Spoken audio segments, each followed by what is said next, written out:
জয় গুরু। সর্বপ্রথমে আমার গুরু হযরত খাজা নিজামুদ্দিন আহমেদ চিশতির পাক কদমে ভক্তি চুম্বন রেখে এখানে আগত আশেকান জাকিরান যারা আছেন খলিফা বিন্দু সকলের পাক কদমে ভক্তি চুম্বন রেখে আজকের এই যে হযরত খাজা রুহুল বখশ চিশতি এর ভক্ত হযরত খাজা বদরউদ্দিন জোদ্দার আল চিশতি এর রুহানি আত্মার স্মরণে পবিত্র ওরস মাহফিলে ও আলোচনা সভার সম্মানিত সভাপতি সাহেব, প্রধান অতিথি সাহেব, বিশেষ অতিথিবৃন্দু, দূর দূরান্ত থেকে আগত আশেকান ভক্তবৃন্দু, অত্র এলাকাবাসী, পর্দার আড়ালে মা ভক্তি ভগ্নী সকলের প্রতি আমার ভক্তিপূর্ণ সালাম মোবারকবাদ জানাই। আসসালামু আলাইকুম। আজকে আমরা যে মাহফিলে উপস্থিত হয়েছি এটা নিঃসন্দেহে তরিকতের একটা ভক্ত সমাবেশ, আশিকান মজলিস। এটা নিঃসন্দেহে দ্বীনি ব্যবস্থাপনায় ধর্মীয় মজলিস। এই সমাজে ধর্মীয় অনুষ্ঠান আমাদের এই তরিকতপন্থী ভক্তবিন্দু আশেকান এদের বাদেও এই সমাজে অনেক অনুষ্ঠান, ধর্মীয় অনুষ্ঠান আমরা দেখতে পাই। আমাদের মাজারপন্থী, তরিকাপন্থী, গুরু আশেকান দরবারপন্থী এক শ্রেণীর সমাজ ব্যবস্থাপনা আমাদের প্রচলিত ইসলাম ধর্মের ধারায় আছে, যুগ যুগ ধরে চলে আসছে। ঠিক তার পাশাপাশি আর একটা ধারাও আসছে। তারা হয়তো এই তরিকতপন্থী, মাজারপন্থী, গুরুবাদী ধারা এটার বিপরীত দিকে আছে। তো বর্তমান সমাজের যারা শিক্ষিত জ্ঞানীগুণী ভদ্র সমাজ, যুব সমাজ আছে, তারা কিন্তু এখনো কোনোটাই নিজের মনে করে গ্রহণ করে নাই। তাদের সামনে কিন্তু দুইটা প্ল্যাটফর্মই চলমান। তো তরিকতপন্থী মানুষগুলার ভিতরে কি কি কর্মক্ষেত্র আছে তারা জানে না। তা ওই মসজিদপন্থী পাঁচ ওয়াক্ত জুমা জামাতদারে টিভি পাগলি জুব্বা মস্কাটা লম্বা জুব্বা পরি বেড়ায়, আজানের মধ্যে পাঁচ ওয়াক্ত আজান দিয়ে নামাজ পড়ি বেড়ায়। তাদের ভিতরে কি কর্মকাণ্ড আছে তাও তারা অতটা নিখুঁতভাবে জানেও না কিংবা বোঝেও না। তবে তারা দেখতে পারে এই দুই স্বভাবের মানুষ, দুই শ্রেণীভুক্ত মানুষের বাস্তব জীবনের কর্মক্ষেত্রে কে কোথায় কি করছে এটা তারা কিন্তু অনুধাবন করতে পারে। কারণ তারা তো বিভিন্ন ভার্সিটি থেকে বিভিন্ন বিষয়ের পরে নিখুঁতভাবে ডিগ্রি নিয়ে আসছে। তারা নিরপেক্ষ জ্ঞান অর্জন করছে। তারা কিন্তু দেখছে যে তার বাপ পাঁচ ওয়াক্ত নামাজ পড়ে, মসজিদে যায়, এরকমভাবে আজান দিলে আর ঘরে থাকে না, মসজিদে চলে যায়। আবার যথা নিয়মে দোকানদারিতে গিয়ে বিভিন্ন তেলে ভেজাল দিচ্ছে, ওজনে কম দিচ্ছে, বাপের কাছে টাকা চাইয়ে পকেট ভর্তি টাকা থাকলেও বলবে এই টাকা। এগুলো তার প্রতিনিয়ত ছাত্র জীবন থেকে তার দেখাশোনার ব্যাপার। তাকে তুমি আমি শিক্ষা দিয়ে পারবো না। আবার এই সমাজেরই আর একটা ছেলে দেখছে তোর বাপ গুরুবাদী ধারায় বায়াত হয়েছে, আদম সেটা করে, সে মিথ্যা কথা বলে না, 3 দিন না খেয়ে থাকবে তাও, কারণ মিথ্যা সততা ধোঁকাবাজি করে টাকা ইনকাম করে নিয়ে এসে আমার ইলিশ মাছ কিনে নিয়ে এসে খাওয়াই দিই। মাঠে যে অন্যের ক্ষেতের থেকে একটা বাবুল চুরি করে নিয়ে এসে আমাদেরকে খাওয়াই দিই। টাকা পকেটে না থাকলে আমি যদি যাই স্কুলে যাই, 5 টাকা দরকার থাকলে মার কাছ থেকে নিয়েও আমাকে দেওয়ার চেষ্টা করে। এই আন্তরিকতা সে ছাত্র জীবন থেকে তার বাপের কাছ থেকে পেয়ে আসছে। তার বাপের সাথে সে যে দেখলো সে তার গুরু দরবারে যেয়ে তার গুরুকে সেজদা করছে, বাদ্যযন্ত্র বাজাচ্ছে, চুলদারি মোস্তাদের এরকম আছে। তারা কিছু কিছু রিক্সা চালক নিরীহ মানুষ নিয়ে তারা মজলিস করে, তাদের কোনো শান শৌকত নাই। এই যে দুই শ্রেণীর মানুষের দৃষ্টিভঙ্গি ওই বর্তমান যুব সমাজের মাথায় ঢুকে গেল, এদেরকে আপনি কি শিক্ষা দিবেন? এদের কাছে আজকে পরিষ্কার হয়ে গেছে বাস্তব জীবনের প্রেক্ষাপট কিভাবে আসছে, সত্য সঠিক পথ। আমি টোটাল বাংলাদেশটাকে যদি নির্ণয় করি, একটা প্র্যাকটিক্যাল ক্লাস হিসাবে নিই, পরীক্ষার ক্ষেত্র হিসাবে নিই, আর আপনি যান বিদেশে, যান যে কোনো একটা দেশকে নেন, যেমন আপনি লন্ডনে যান কিংবা ওই আমেরিকায় যান, ইউরোপের কান্ট্রিতে যান, এই দেশের মানুষ যত চুরি ডাকাতি, লুচ্ছলম্পট, সুদ ঘুষ জিনা, মানুষের সম্পদ হরণ করা, এই কাজে ব্যস্ত আছে। আপনি বিদেশের মাটিতে যাই দেখবেন, সেখানে কিন্তু এতটা সম্পদের লোভ লালসা, মারামারি, কাটাকাটি, হিংসা, বিদ্বেষ এই সমস্ত পাবেন না। এই ক্ষেত্রে এই দেশের মানুষ যত ধর্ম মসজিদ তৈরি করেছে, আপনি জার্মানি গিয়ে অত মসজিদ পাবেন না, জাপানিতে পাবেন না। কিন্তু মসজিদ এবং মাদ্রাসা আর 5 ওয়াক্ত আযান দিয়ে যদি আজকে ধর্ম প্রতিষ্ঠা করা যেত, তাহলে বাংলাদেশে সবচেয়ে বেশি বেশি ধার্মিক লোক পাওয়া যেত। আর ওই জার্মানি, ইরানে কিংবা ওই আমেরিকায়, ইউরোপ কান্ট্রিতে মসজিদ কম, মাদ্রাসা কম, আযান একামত কম, সেখানে নিশ্চয় ধার্মিক লোক কম হইত। এই ক্ষেত্রে আপনাকে গবেষণা করে বলতে হচ্ছে যে সত্য ধর্ম কোথায়? আপনার মসজিদে সত্য ধর্ম নাই, আযান দিয়ে 5 ওয়াক্ত নামাজ দৌড় দিয়ে পড়ার ভিতরে চরিত্র গঠন নাই। চরিত্র গঠন যেখানে আছে সেখানে আপনি দেখেন আপনার ঈমান, সৎকর্ম, সত্য, ধৈর্য। যে মানুষটার ভিতরে ঈমান আছে তার সাথে সৎকর্ম থাকতে বাধ্য। যার সৎকর্ম আছে সে সত্যবাদিতা হতে বাধ্য। যে সত্যবাদী তার ধৈর্য আছে।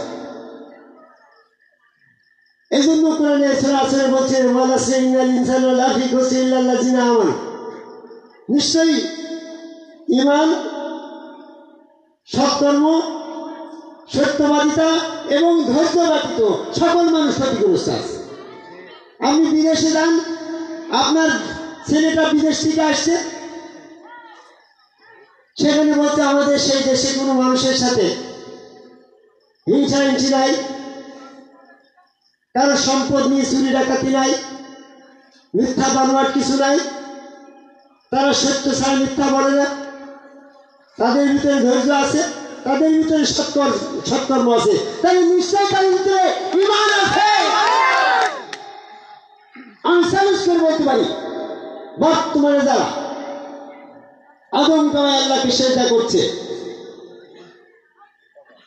তাদের ভিতরে হিংসা, বিদ্বেষ, খুন খারাপি, চুরি ডাকাতি, জিনা, অপকর্ম, জালিয়াতি নাই। আর যারা আদমকায় আল্লাহকে সেজদার বিরোধিতা করে আর একটা ধর্ম, বিকল্প ধারা আর একটা ধর্ম পদ্ধতি চালু করেছেন, তাদের পরিবার থেকে শুরু করে দ্বন্দ্ব। একটাই মৌলানা সাহেবের 4টি বউ আছে নাকি, কারণ তাদের পরিবারের ভিতর থেকে দাম্পত্য জীবনের কোনো না। বাস্তবে আপনি প্র্যাকটিক্যাল করে যাবেন,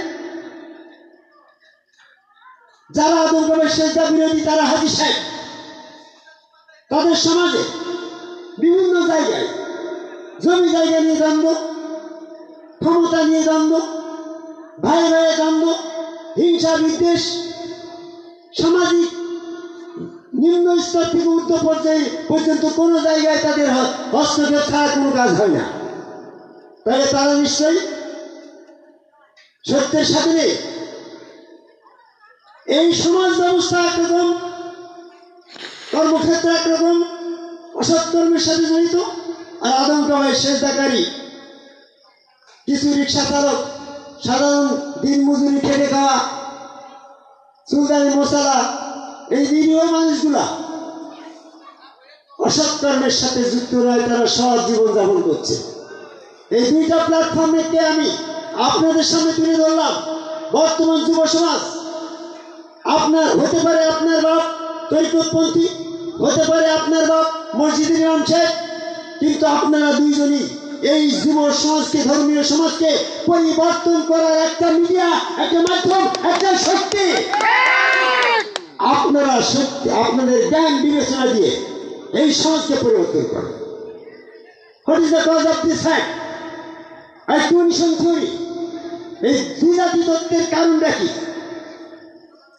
এক শ্রেণীর একটা সমাজের ভিতরে শয়তান জাগ্রত, তাই তারা অপকর্মে, হিংসা বিদ্বেষ, খুন খারাপি, জিনা, সুদ, ঘুষে ব্যস্ত। আর একটা সমাজ তারা শয়তান থেকে বিমুক্ত, তাদের ভিতরে অহংকার নেই। আজকে দেখেন আপনার বাবুল বিশ্বাস এইখানে এত সম্পদের মালিক হোক, আমাদের সাথে বাসতলায় যাই ঘুমায়, কি ঘুমায় নেবে? তার কি অহংকার আছে? কারণ সে তার গুরুর কাছে আদমকামায় সেজদা দিয়ে শয়তান থেকে পবিত্র হয়ে অহংকার মুক্ত একটা ব্যক্তি হয়ে গিয়েছে। এই ধরনের মানুষগুলা যারা আদমকামায় সেজদা করেছে, তাদের ভিতরে অহংকার নেই, কারণ তাদের ভিতরে শয়তান নেই। তাদের ভিতরে হিংসা নেই, কারণ হিংসার উচ্চদাতা শয়তান নেই। তাদের ভিতরে মিথ্যা নেই, তাদের ভিতরে অন্যান্য আরো যে সমস্ত কুস্বভাব আছে, এগুলো শয়তানি কারণে আসে। যে দলটার ভিতরে শয়তান নেই, ওই দলটার কর্মক্ষেত্রটাই কিন্তু আপনার সৎ কর্মের ভিতরে সীমাবদ্ধ। আমি আজকে মনে করছিলাম অন্য কিছু বলবো, কিন্তু আমার সেটা সময় হলো না। আমি এইদিকে চলে আসছি বর্তমান সমাজকে একটা বিষয় প্রেক্ষাপট তুলে ধরার জন্য। কোরআন দিয়ে আমি অনেক সত্য দেখিয়েছি, কিন্তু আপনারা মানছেন না। আজকে আমি আপনার সমাজ দিয়ে, সমাজ ব্যবস্থাকে আপনি নিজে দেখে পড়ে শিখে আপনি সমাজ ব্যবস্থার একজন কর্মক্ষেত্র, একজন হাতিয়ার হয়ে যান, একজন কর্মী হয়ে যান। আপনি যে দলটার ভিতরে সত্য কথা আছে, সৎ নীতি আছে, সেই পথ থেকে সত্য ধর্ম বলে গ্রহণ করেন। আর যে ধর্মের ভিতরে সুদ, ঘুষ, দুর্নীতি, হিংসা, হিংসি, আত্মহংকার, মানসিক কলহ, পারিবারিক থেকে শুরু করে রাষ্ট্রীয় ব্যবস্থাপনায় শুধু অশান্তি আর কূটনীতি, ওই পথটা বর্জন করেন, ওটা শয়তানের পথ। এই আদমকামায় আল্লাহকে সেজদা না দিয়ে ইবলিস কাফির হয়েছে। আমি শুধু কোরআন গবেষণা করে এই মর্মে একটা কথাই বলে যেতে চাই। আমার অনেক কথা আছে, এখন যে কথাটা বলব সেই কথাটা কিন্তু অনেক কথার মধ্যেও একটা কথা হতে পারে। আল্লাহ কোন আয়াতে কি এমনটা বলেছে যে সৃষ্টি আরেকজন সৃষ্টিকে সেজদা করবে? একজন সৃষ্টি আরেকজন সৃষ্টিকে সেজদা করবে এমন কি আয়াত আসছে? বরং আয়াত আসছে সৃষ্টি সবসময় তার স্রষ্টাকে সেজদা করবে। তাহলে ফেরেশতা যে পদ্ধতিতে তার স্রষ্টাকে সেজদা করল, সেই পদ্ধতিটা যদি সঠিক হয়, তাহলে আপনি আল্লাহর সৃষ্টি, ফেরেশতা আল্লাহর সৃষ্টি, ফেরেশতা তার স্রষ্টাকে যে পদ্ধতিতে সেজদা করে, আপনি সেই স্রষ্টার সৃষ্টি হয়ে সেই পদ্ধতিটা কেন মেনে নেবেন না? কি বোঝেন এই কথা? ফেরেশতা আল্লাহর সৃষ্টি হয়ে তার স্রষ্টাকে সেজদা করলো, আদম কাবায় তার আল্লাহকে সেজদা করল। আদম কাবায় স্রষ্টাকে সেজদা করা, এটাই হচ্ছে ফেরেশতাদের সেজদা পদ্ধতি। সকল সৃষ্টির জন্য তার স্রষ্টাকে সেজদা করার একই পদ্ধতি, একই প্রক্রিয়া। আদম কাবায় আল্লাহ ওই স্রষ্টাকে সেজদা করার এটাই একটা পদ্ধতি। আর ওই পদ্ধতি যদি আপনি বাদ দেন, তাহলে আপনি শয়তানের অনুসারী হয়ে যাবেন। সৃষ্টি ইবলিস সৃষ্টি না, ইবলিস সৃষ্টি হয়ে তার স্রষ্টাকে সেজদা করল, সেই সেজদা কিন্তু কবুল হইল না। সেজদা কবুল হইল কোনটা? সৃষ্টি ফেরেশতা, ইবলিসও সৃষ্টি, দুইটাই আল্লাহর সৃষ্টি। তাই সৃষ্টি ফেরেশতা তার স্রষ্টাকে সেজদা করল, সেই সেজদা আল্লাহ কবুল করল। আর ইবলিস আদম কাবায় আল্লাহকে সেজদা করল না, তাই সে লানত প্রাপ্ত হয়ে বেহেশত থেকে বেরিয়ে আসলো। আর ফেরেশতারা ওই আদম কাবায় আল্লাহকে সেজদা করে বেহেশতের ভিতরে থেকে গেল। যেটা আমার আইবারের সৃষ্টি বলছে যে বেহেশতের ভিতরে তারাই যাবে যারা আদম কাবায় আল্লাহকে সেজদা করবে, আর যারা সেজদা করবে না তারা বেহেশত থেকে বহিষ্কৃত, ওই ইবলিসের সাথে বেহেশতের বাইরে ওই দোজখেই থাকবে। জায়গা তো দুটো, একটা বেহেশত একটা দোজখ। তুমি বেহেশতের ভিতরে যদি না দেখতে পারো তাহলে দোজখেই থাকবা। এই জন্য আমাদের সমাজে যত মানুষ আছে যারা আদম কাবায় সেজদা করছে তারা পবিত্র হয়েছে, আর যারা সেজদা করে নাই তাদের ভিতরে শয়তান আছে, তাই তারা অপবিত্র আছে। অপবিত্র অবস্থায় আমাদের কোরআন স্পর্শ করাও নিষেধ আছে, সূরা নহলের ৯৮ নম্বর আয়াত। আর অপবিত্র অবস্থায় আপনি কোরআন বুঝতে যাবেন, আপনার ভিতরে শয়তান বুঝের বিপরীত কথা ঢুকিয়ে দেবে, সূরা হজের ৫২ নম্বর আয়াত। আর এই অপবিত্র অবস্থায় আপনি নামাজের কাছে যাবেন, নামাজকে ব্যর্থ করার জন্য আপনার মনের ভিতরে ওই যে দুনিয়াবি চাকা ঘুরাইয়ে দেবে, বাড়ি গাড়ির চিন্তা ঢুকিয়ে দিচ্ছে। এই প্র্যাকটিক্যাল কাজগুলা আপনি নিজেই বুঝে নেবেন। তাই এই কোরআন বুঝতে হলে আমাদের আদম কাবায় আল্লাহকে সেজদা করা দরকার। সালাত আদায় করতে গেলে শয়তান থেকে পবিত্র হওয়া দরকার। কোরআন পাঠ করতে গেলে শয়তান থেকে পবিত্র হওয়া দরকার। আর শয়তান থেকে পবিত্র হওয়ার একটাই মাত্র উপায়, আদম কাবায় আল্লাহকে সেজদা করা দরকার। আর আদম কাবায় আল্লাহকে সেজদা করা দরকার হলে আপনার সম্মুখ গুরু রসুলের কাছে বায়াত হওয়া দরকার। এই সম্মুখ গুরু রসুলের কাছে যারা এখনো বায়াত গ্রহণ করে নাই, তারা কিন্তু শয়তান থেকে পবিত্র হয় নাই, তাদের ওযু হয় নাই। অনেকেই বলে যে নামাজের পূর্বে আমরা হাত মুখ ধুই, এটা ওযু না, এটা হচ্ছে তাহির হক। সূরা মাইদার ৬ নম্বর আয়াত। নামাজের পূর্বে আমরা যেটা করছি এটাকে, এই আয়াতে কিন্তু ওযু শব্দ নেই। সূরা মাইদার ৬ নম্বর আয়াত, এখানে তাহির শব্দ আসছে। তাহির হওয়ার প্রক্রিয়া গোসল, হাত পা মুখ মুখমণ্ডল ধৌত করা, এটা কিন্তু ওযু না। ওযু রসুল তোমাকে ওযু করাবে। সূরা বাকারা ১৫ নম্বর আয়াত, ১৬৪ নম্বর আয়াত, কামা আরসালনা ফীকুম রাসূলুম মিনকুম ইয়াতলুনা আলাইকুম ওয়া যাক্কিকুম। তোমাদের মধ্য থেকে তোমাদের কাছে আমি এই জন্য রসুল পাঠিয়েছি যে রসুল তোমাকে ওযু করাবে। তো তোমার রসুলের কাছেই গেলে না, সর্বগুরু ওনাকে রসুল মানলে না, তুমি ওযু কি করে হবে? তোমার ওযু না হওয়ার কারণে তোমার সালাত হচ্ছে না, ওযু না হওয়ার কারণে তুমি পবিত্র হতে পারছো না, ওযু না হওয়ার কারণে তুমি আজকে কোরআন বুঝতে পারছো না, কোরআন পড়তে পারছো না। আর রসুল না থাকার কারণে ওযু হচ্ছে না, পবিত্র হতে পারছো না। আর রসুল না থাকার কারণে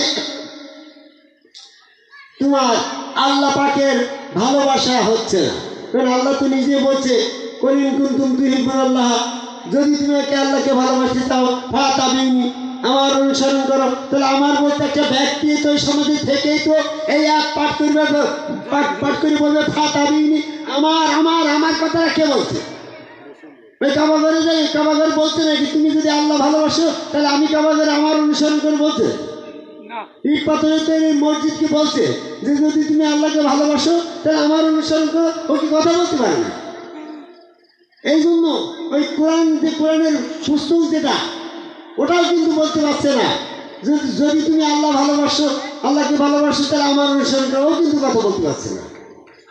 আপনার হযরত মুহাম্মদ সাল্লাল্লাহু আলাইহি ওয়াসাল্লাম মাজারে গিয়েছেন, আপনার রাসূল ওই মাজারে দাঁড়িয়ে আপনি ওখানে যাই শুনতে পাচ্ছেন না নবী মুহাম্মদ সাল্লাল্লাহু আলাইহি ওয়াসাল্লাম আপনাকে এটা বলতেছে না ইন কুনতুম তুহিব্বুনাল্লাহ ফাতাবিনি, তোমরা যদি আল্লাহকে ভালোবাসো আমি মুহাম্মদ তোমরা আমাকে অনুসরণ করো, সেটাও কিন্তু সে বলছে নাকি? বলছে কে? আপনার এই কালুফল গ্রামের এই বাবুল জর্দার এত আয়োজন করে বলছে যদি তোমরা আল্লাহকে ভালোবাসো তাহলে আমি বাবুল জর্দার তোমরা আমার অনুসরণ করো। তাহলে একটা ব্যক্তি তো আমার বলতে হবে তো। যে ব্যক্তি সমগ্রকে রাসূল হিসেবে বিশ্বাস করতে পারছে না তার জন্য সূরা ইমরানের 31 নম্বর আয়াতটা পড়াও সঠিক হচ্ছে না। আল্লাহ বলছে যদি তুমি আল্লাহর আনুগত্য করতে চাও তাহলে রাসূলের আনুগত্য করো।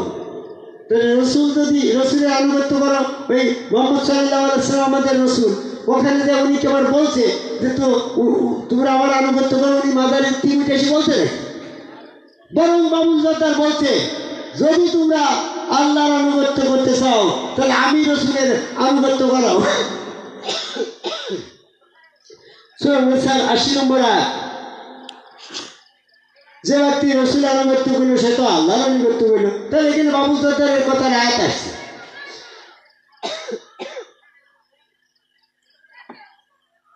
এই জন্য আমি বলতে চাচ্ছি, আমি শারীরিকভাবে একটু অসুস্থ, গতকালকে ডায়রিয়া আক্রান্ত ছিলাম, তারপরেও আল্লাহর রহমতে মসজিদের কৃপায় আমি সুস্থ হয়ে এখানে আসছি। আমার জন্য সবাই দোয়া করবেন, আমি আর বেশি কথা বলবো না। ওই মুহাম্মদ সাল্লাল্লাহু আলাইহি ওয়াসাল্লামের মাজারে যান আপনি, ও বলবেন যে তোমরা আমার কাছে বায়াত গ্রহণ করো, আমার কাছে বায়াত গ্রহণ করলে আল্লাহর কাছে বায়াত গ্রহণ করা হবে, এটা কিন্তু উনি ওখান থেকে জাগ্রতভাবে বলছে না। বরং বাবুল জর্দার এসে বলছে এই কালো বলের মানুষের কাছে তার ভক্তদের জন্য আয়াত আসছে যে উবাইনাকা ইন্নামা বাইন আল্লাহ, যে ওই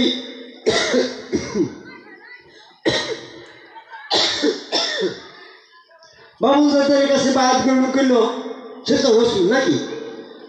তার গুরু তাকে রেসালত দিয়েছে না? তাহলে সে রাসূল তো। যদি প্রমাণিত হয় সে রাসূল তাহলে আমার কথাটা ওই জায়গায়।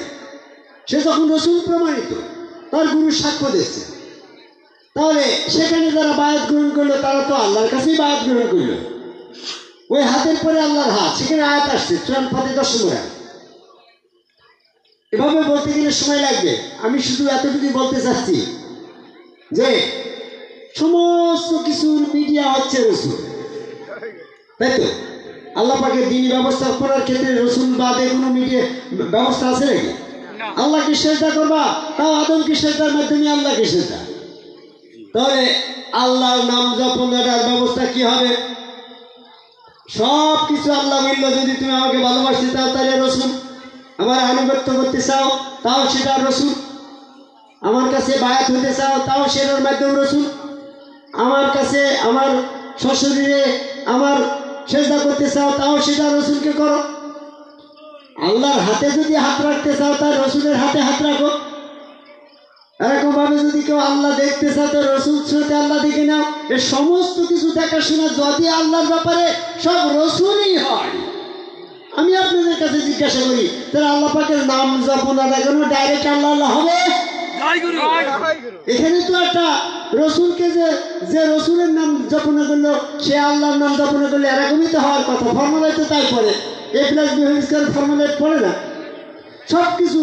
যে রসুলকে ভালোবাসলো সে আল্লাহকে ভালোবাসলো, যে রসুলের সেজদা করলো সে আল্লাহকে সেজদা করলো, যে রসুলের আনুগত্য করলো সে আল্লাহকে আনুগত্য করলো, যে রসুলের কাছে বায়াত গ্রহণ করলো সে আল্লাহর কাছে বায়াত গ্রহণ করলো, যে রসুলের হাতে হাত রাখলো সে আল্লাহর হাতে হাত রাখলো, যে রসুলকে দেখলো সে আল্লাহকে দেখলো।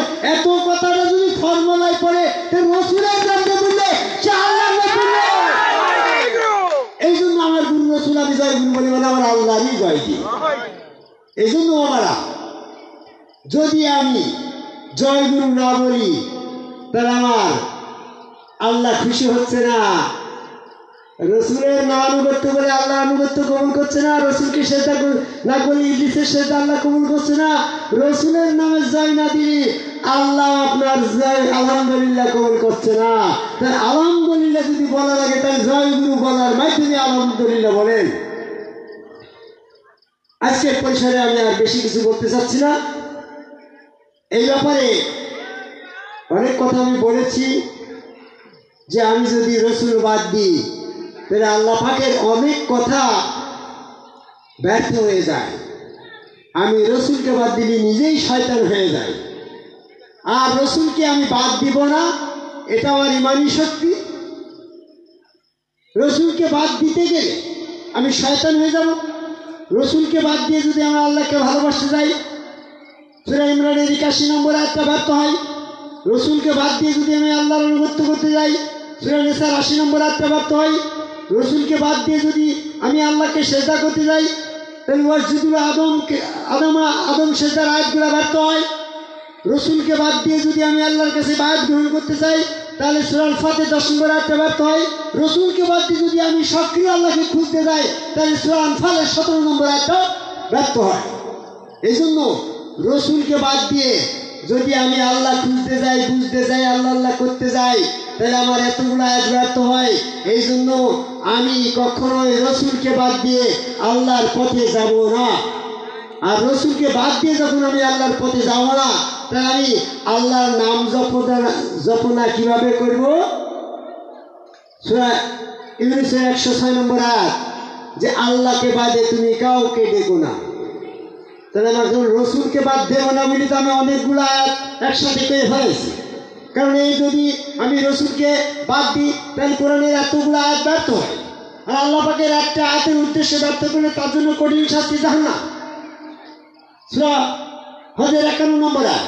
আমি রসুলকে বাদ দিলে কোরআনে এতগুলো আয়াত ব্যর্থ হবে, বিধায় আমি কখনো রসুলকে বাদ দেব না। এখন আল্লাহ যে বলল আল্লাহকে বাদে কাউকে দেখো না, তাহলে আমাকে এখন তো আল্লাহ আল্লাহ করা লাগে। আমি যদি আল্লাহ আল্লাহ করি তাহলে আমার রসুল তো বাদ যায়। আমার মুখ তো একটা, কি গো তোমার নাম কি? আমার আশা বললো আর মানে ভক্ত। তোমার মুখটা একটা, আল্লাহ বললে রসুল বাদ যাচ্ছে না। আমি ভয়তে ভয়তে তখন আল্লাহ বলতে গেলে আমার রসুল বাদ যাবে, এই ভয়টা কোনো আল্লাহ আমি বলি কি করে? আল্লাহ যদি বলি তো আমার রসুল তো বাদ যায়। তা আমার এক চেয়ারম্যান সাহেব আমার প্রধান শিক্ষক ছিল, বলছেন তোমার আল্লাহ বাদ দিক বলতে গেলে তুমি আল্লাহ বলো রসুলও বলো। তাই যে ফেসবুক মতন দেখো না, ফেসবুক চালাতে গিয়ে একটুকুর উপরে গেলে নিচেরটা বাদ পড়ে, আবার একটু নিচে এসে উপরেরটা বাদ পড়ে। তাহলে একটার সাথে দুই ফেসবুক কিনতে হবে না, দুটো ছবি এটা অর্ধেক ওটা হতে তোমারও ছবি দেখাও হবে না। তার মানে কি, এই তোমার এই মুখটা হয় আল্লাহ বলতে হবে না রসুল বলতে হবে। না আমি তো রসুল বাদ দেবো না, আল্লাহ নাম বাদ দেবো না, কথা ঠিক আছে, কিন্তু আমি তো রসুল বাদ দিতে পারছি না, আল্লাহ বাদ দিতে পারছি না। তাহলে আমি কি করবো? আল্লাহ বাদ দেবো না, রসুল বাদ দেবো না। তার কারণটা কি? আমি যদি রসুল বাদ দিই তাহলে আমার এতগুলো আয়াত ব্যর্থ হয়ে আমি শয়তান হয়ে যাই। আর যদি আমি আল্লাহ বাদ দিই তাহলে আল্লাহ বাদে কাউকে ডেকো না, এই আয়াতটা ব্যর্থ হয়। আবার আল্লাহর সাথে যদি রসুলকে নিই, সূরা জিনের 18 নম্বর আয়াতে বলছে তুমি আল্লাহর সাথে কাউকে ডেকো না। আমাকে আল্লাহ ডাকার ব্যাপারে, আল্লাহর মানার ব্যাপারে আমার কোনো সমস্যা হলো না, আল্লাহকে সেজদা করার ব্যাপারেও কোনো সমস্যা হলো না, আল্লাহর আনুগত্য করার ব্যাপারেও কোনো সমস্যা হলো না, আল্লাহর ভালোবাসার ব্যাপারেও কোনো সমস্যা হলো না। আমার তো সমস্যা হয়ে গেল আল্লাহকে ডাকার ব্যাপারে। মানে আমার মুখ তো একটা, আমি না ওকে নিয়ত করে ফেললাম যে আমি রসুলের হাতে বায়াত হচ্ছি, আমি আল্লাহর হাতে বায়াত করছি, নিয়তের মাধ্যমে রসুলকে ডিলিট করে আল্লাহ দিয়ে চলে যেতে পারলাম। আমি ভালোবাসার ক্ষেত্রেও রসুলকে ভালোবাসি না, আমি আল্লাহকে ভালোবাসি, নিয়ত করে আমি ওটা পার হয়ে গেলাম। কিন্তু নাম ডাকার ব্যাপারে তো নিয়তের কোনো ব্যাপার সবার হচ্ছে না। নাম তো ডাইরেক্ট, আমি যদি আল্লাহ বলি রসুল বাদ যায়, আবার যদি রসুল বলি আল্লাহ বাদ যায়। ওর আল্লাহ রসুল দুটো মিলে ছেড়ে হয়, দুটো তো বলা যাচ্ছে না। সেটা জিনের 18 নম্বর আয়াত। এই জন্য গবেষণা করে দেখলাম আমি রসুলকেও বাদ দেবো না, আল্লাহকেও বাদ দেবো না, কিন্তু এমন একটা নামে ডাকবো যে নামে যদি আমি রসুলকে ডাকি তাহলে আল্লাহ পাক সেই নামের সাথে সন্তুষ্ট হয়ে ওই ডাকটা তার নামের তালিকায় আছে, এই জন্য সে রাজি খুশি হয়ে যায়, কবুল হয়ে যায়। সেটা হচ্ছে আল্লাহ পাকের গুণবাচক নাম গুরু, সূরা রহমানের 4 নম্বর আয়াত।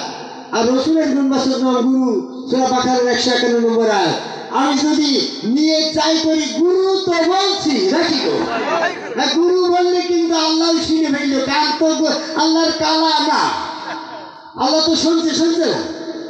এই যে মাইকের আওয়াজ তুমি ঘরে বসে ইমাম সাহেব যদি শোনো, তাহলে আমার কথাটা তুমি যেমন শুনে ফেললে আল্লাহ তো শুনে ফেলছে, তাহলে আল্লাহ তো কালা না। আমি যখন গুরু বললাম আল্লাহ তো হিসাব নিকাশ করে দেখে ফেলল, আল্লাহ আমার নামই বুঝলো, কারণ আমি তো সূরা রহমানের 4 নম্বরে গুরু নাম বুঝেই ফেলাইছি। তাহলে আল্লাহর নাম গুরু। আবার রসুল বলতে আমি তোমাকে কিতাব শিক্ষা দেবো, হেকমত শিক্ষা দেবো, আমি সেই শিক্ষা দেবো, তাহলে রসুল তো শিক্ষা দেওয়ার ব্যাপারে গুরু। মুহাম্মদ সাল্লাল্লাহু আলাইহি ওয়াসাল্লাম গুরু না? তাহলে গুরু নাম তখন আমি বললাম, তখন আল্লাহ শুনে ফেললো, সেও খুশি থাকলো। আর মুহাম্মদ সাল্লাল্লাহু আলাইহি ওয়াসাল্লাম মহাগুরুর গুরুর গুরু মহাগুরু, সেও শুনে ফেললো, সে তো আর মরে নাই, বসে চলছে তো। তাহলে এই গুরু নাম হচ্ছে আল্লাহ পাকের একত্ববাদের নাম। এই জন্য যারা জয়গুরু বলে না, তারা আল্লাহ পাকের নাম জপনা করেও রহমতের ফয়েজ পাবে না, কারণ আল্লাহ আল্লাহ আলহামদুলিল্লাহ সুবহানাল্লাহ তো শয়তানও বলতে গো। এতে করে আল্লাহ পাকের ওই আয়াতগুলা ব্যর্থ হয়ে যাবে বিধায় আমাদেরকে যে নাম ধরে শয়তান আল্লাহকে ডাকে না, সেই নাম ধরে আমি আল্লাহকে ডাকবো। শয়তান আল্লাহকে কোন না, শয়তান আল্লাহর কোন গুণবাচক নামে ডাকে না, এ ব্যাপারে কি আপনারা শুনবেন? আমি অনেক কথাই কিতাব থেকে বলছি, আজকে একটা আমি বাস্তব প্র্যাকটিক্যাল ঘটনা বলব। আমি নারায়ণগঞ্জ জেলা রূপগঞ্জ জেলার অনেক প্রাচীন একটা মসজিদ, 500 বছর আগের একটা মসজিদ, শাহী মসজিদ। শাহী মসজিদে সরকারি ইমাম থাকে আজও। আমি ওখানে শিক্ষকতা করতাম, ওইখানে মসজিদে আমি জুম্মার সালাত আদায় করতে গেছি। ওই মসজিদের ইমাম সাহেব খুতবা দেওয়ার সময় এই ইতিহাসটা বলছে, আমি সেখান থেকে বলছি। সেই ইতিহাসটা কি ছিল? মুহাম্মদ সাল্লাল্লাহু আলাইহি ওয়াসাল্লাম যখন হযরত আলী যখন প্রথম মুহাম্মদ সাল্লাল্লাহু আলাইহি ওয়াসাল্লামের কাছে বায়াত গ্রহণ করলো না, ওই সমাজের লোক গুরু বলে আগের থেকে প্রথা চালু ছিল। তো যদি কেউ এরকম জাদু শিক্ষা করতে যায়, ওটা হলো জাদু শিক্ষার গুরু। যদি কেউ এরকম ভাবে প্র্যাকটিক্যালি আরেকটা কাজের শিক্ষা দেয়, অমুক কাজের গুরু। তো মুহাম্মদ সাল্লাল্লাহু আলাইহি ওয়াসাল্লামের কাছে যখন হযরত আলী এরকম ভাবে ওই ধর্মের শিক্ষা দীক্ষা নিচ্ছে, তাহলে মুহাম্মদ সাল্লাল্লাহু আলাইহি ওয়াসাল্লাম তো হযরত আলীর গুরু হয়ে যাচ্ছে। তখন আবু জেহেল আবার হযরত আলীকে দিকে তিরস্কার, ওই মুহাম্মদকে দিকে তিরস্কার করছে। ও দেখো গো, ও দেখো হযরত আলীর গুরু যাচ্ছে, ওর গুরু হয়েছে, গুরু যাচ্ছে, হযরত আলীর গুরু, এরকম ভাবে তিরস্কার করছে। পরক্ষণে আয়াত নাযিল হয়ে গেল, সূরা রহমানের 4 নম্বর আয়াত, খালাকাল ইনসানা আল্লামাহুল বায়ান। আমি মানুষ তৈরি করে তাকে বয়ান শিক্ষা দিয়েছি। তাহলে মানুষ তৈরি করে তাকে বয়ান শিক্ষা দেওয়ার ব্যাপারে তো আমি প্রথম গুরু, আল্লাহ গুরু হয়ে গেল না? তখন হযরত আলী আবু জেহেল আয়াত শুনে বলছে, তাই তো এরা আল্লাহ পাকি তো গুরু, এখন যদি আমি মোহাম্মদকে গুরু বলে ডাকি, মোহাম্মদকে তো আল্লাহর নামের একটা উপাধি বলে ডাকা হয়ে যায়। আজকে থেকেই তোরা মোহাম্মদকে গুরু বলিস, গুরু বললেই কিন্তু মোহাম্মদ আল্লাহ হয়ে যাচ্ছে। সেই থেকে ওই আবু জেহেলের দল তথা ইবলিসের দল রসুলকে রসুল বলে ডাকবে, রসুলকে আল্লাহর মোহাম্মদ বলে ডাকবে, রসুলকে কখনো গুরু বলে ডাকবে না। তো ইবলিস কি করলো? ইবলিস বলছে যে আল্লাহর গুণবাচক নাম গুরু, এতদিন আল্লাহকে গুরু বলতাম, আজকে থেকে আমি আল্লাহকে গুরু বলবো না, কারণ গুরু বলে তো মোহাম্মদকে ডাকা হয়ে যাচ্ছে। তো যে নাম ধরলে আল্লাহ পাকের যে গুণবাচক নাম বললে রসুলের ডাকা হয়, সেই নাম ধরে আমি আল্লাহকে ডাকবো। আল্লাহর গুণবাচক নাম গুরু।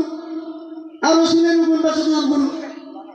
যদি আল্লাহকে গুরু বলে ডাকে ইবলিস, তাহলে রসুলকে আল্লাহর একটা নামের সাথে সংযুক্ত করে ডাকা হয়ে যায়। এই জন্য ইবলিস কখনো গুরু নামে আর আল্লাহকে ডাকে না। এই জন্য যে নাম ধরে ইবলিস আল্লাহকে ডাকে না। আল্লাহ পাকের গুণবাচক নামের তালিকায় সেই নামটাই হচ্ছে উত্তম গুণবাচক নাম। এই জন্য আল্লাহ পাকের উত্তম গুণবাচক নাম গুরু। এই গুরু নামে যারা জয় দেয় তারাই হচ্ছে আল্লাহ পাকের সমস্ত মিডিয়া আছে রসুল। এই রসুলের মাধ্যমে আল্লাহর দরবারে তার সমস্ত ইবাদত বন্দিগি আনুগত্য অনুসরণ সমস্ত যা আছে সেটা ভক্তি নাম দেব না সব এই গুরুর মাধ্যমে একটা পুতলি করে আল্লাহর কাছে নিয়ে গেলে আল্লাহ তোমার এই রসুলকে নিয়ে যাওয়ার কারণে আল্লাহ তোমার দয়া ক্ষমা করবে, যে ক্ষমাটা শয়তান পাবে না। এই জন্য আমরা যারা গুরুবাদী ধারে আছি এরাই সত্য সঠিক পথে আছি। এই যুব সমাজকে আমি বলতে চাই, সত্য সঠিক পথের মাধ্যমে আসি নিজের চরিত্রকে গঠন করে সত্য জীবনের সত্য জীবনের আলোর মাধ্যমে এসে জীবনকে আলোকিত করার আহ্বান করে আদম কুমার শেরদাকের একজন সমগুরু রসুলের কাছে বায়াত গ্রহণ করে সেই রসুলের হাত আল্লাহর পা আল্লাহর চেয়ার আল্লাহর সেই রসুল শুরুতে স্বয়ং আল্লাহ বিশ্বাস করে সেখানে শ্রদ্ধা ভক্তি দিয়ে সকল থেকে পবিত্র হওয়ার আহ্বান করে আমার কথা শেষ করে যাবো।